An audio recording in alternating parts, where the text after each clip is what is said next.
Good morning, ladies. This is an experiment to see if we can do ladies' class during this weird time that we're all having.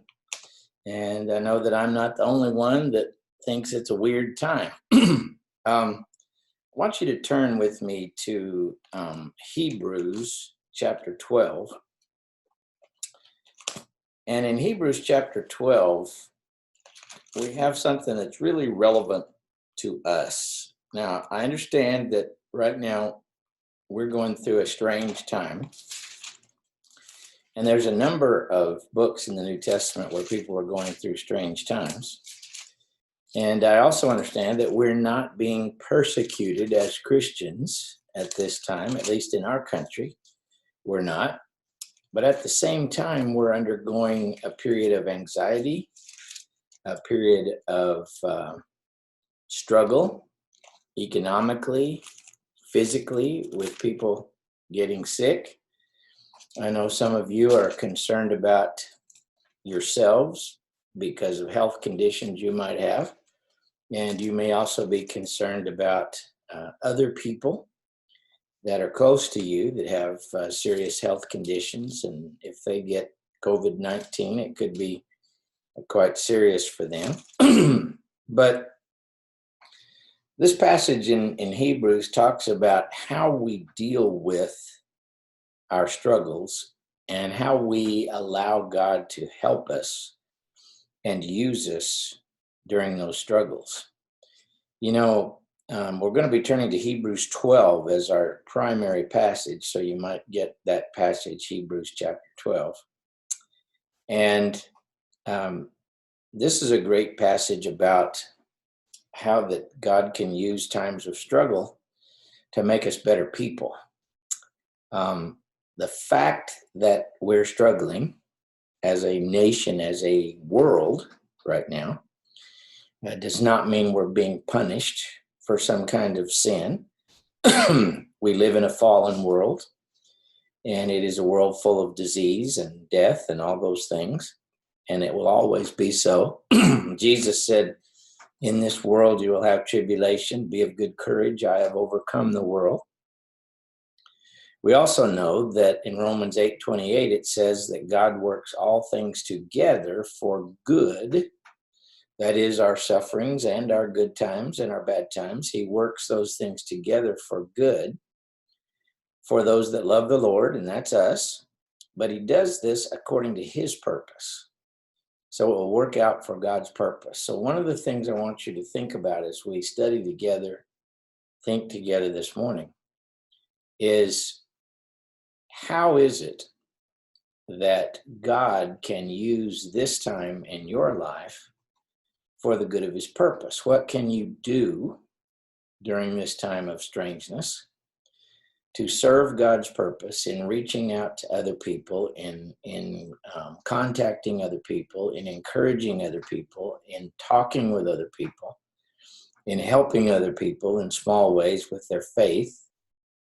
And how can you be an example to others at this time that will show that you live out your Christianity, not just when everything is good, but when we're having difficulties as well?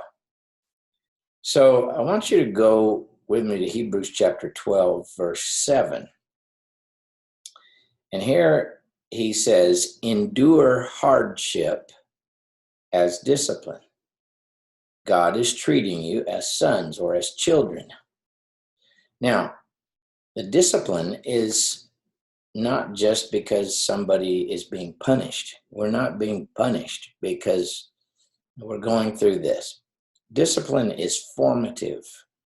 And in this passage in Hebrews, he's talking about how our character is shaped and formed, how we are made better, how we are caused to think about things we need to think about, how we are caused to focus on things we need to focus on. The people in this context in the book of Hebrews were not being punished for something they did that was wrong. They were simply enduring a time of suffering, okay?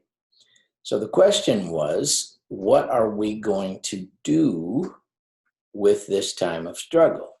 Or more appropriately, What are we going to allow God to do with us during this time of struggle? So he says the way you endure hardship can make it a good thing or a bad thing. Sometimes we endure hardship with bitterness and resentment and a sense of unfairness and asking questions like, why me? And haven't I always tried to serve you? And why is this happening to me? You might be saying, why are we having to go through these difficult economic times with our business or with our 401k or with whatever it is? Why are we being challenged financially and emotionally and all these other things? It's just not fair. Well, life isn't fair, and we live in a fallen world that's not fair. The fairness has nothing to do with it. How will we perceive of the time of struggle that we're going through? And what will we do with that struggle, or allow God to do with that struggle, that will help us be better people and do good things during this time of struggle? So that's why it's so important to look at verse 7 here. Endure hardship as discipline. How is God trying to redirect us all by allowing us to go through this time of struggle?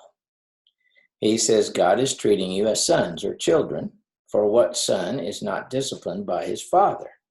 And if you are not disciplined, everyone undergoes discipline, then you are illegitimate children and not true sons. If we care about our children, we direct them, we correct them, we instruct them and tell them what things ought to be like and what they should do, and give them a chance to do those things. Actually, times of struggle are times of great opportunity. They're great opportunities for us to grow spiritually. They're great opportunities for us to have an impact on other people spiritually. So he compares how we allow God to use times of struggle to how a child takes the discipline from a parent. Does a child allow that discipline to instruct him or her, to correct him or her, to redirect him or her, to help him or her become a better person? If so, it's effective. If so, it's good. If so, it's productive. But if the child rebels against the correction of the parent, it resents the correction, rejects the correction, and refuses to learn from the correction, then the whole thing is not productive. Look at verse 9. He says, moreover, we have all had human fathers who disciplined us, and we respected them for it. How much more should we submit to the Father of our spirits and live? I want to suggest to each of you in the class this morning that we submit to the Father of spirits, that we do not rebel at this time of struggle and challenge and fear and suffering, but that we submit to it and we say, Father, it is your will that I go through this time along with everybody else. Use me, Lord. Help me in this time. Shape me during this time. Direct me during this time to do that which will be uplifting and pleasing in your sight. There are other books in the Bible, many others really, that describe times of struggle for God's people and how they dealt with them. Take, for example, the book of Daniel, and how that Daniel and Mishael and Hananiah and Azariah, otherwise known as Shadrach, Meshach, and Abednego, how they were captive from their home in Judah, that they were taken away to Babylon, that they were in a foreign land, a foreign language, foreign customs, and treated as captives. And yet, they submitted to their Father, and they made the best of that time, and they shone the light of God during that time to people around about them. They let God shape them through their struggles. Another book in the Bible that comes to mind is the book of James. And there we have an example of a time when there was a great struggle between the rich and the poor, between the aristocracy and the peasants, between the owners and the workers. And there were high emotions and anger and resentment on all sides.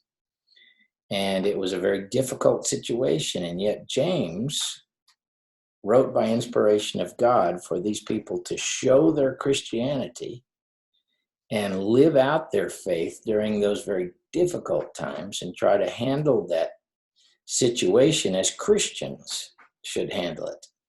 And in thus doing, present a great example and be very powerful in the lives of other people. So really, in the book of Hebrews, the admonition here is the same. If we submit to the Father of our spirits and we say, Lord, it's your will that I go through this right now along with everybody else. Help me to do it with a positive attitude. Help me to do it with self-discipline. Help me to do it with a concern for other people. And this will be better for all of us. Let's look down here, if we could, at verse 10.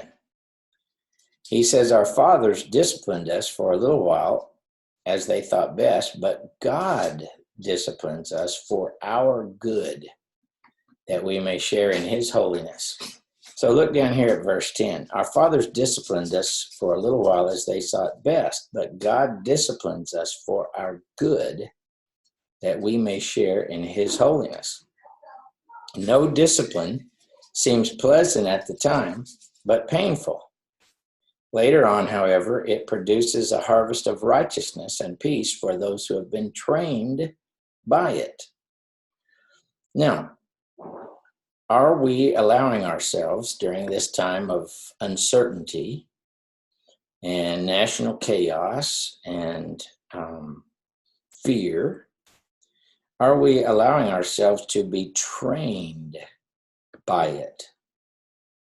Maybe each one of us should stop here for a minute and say, Lord, what do you want me to teach? What do you want to teach me at this moment? How do you want me to adjust my attitude toward physical things? How can you help me trust you more during this time?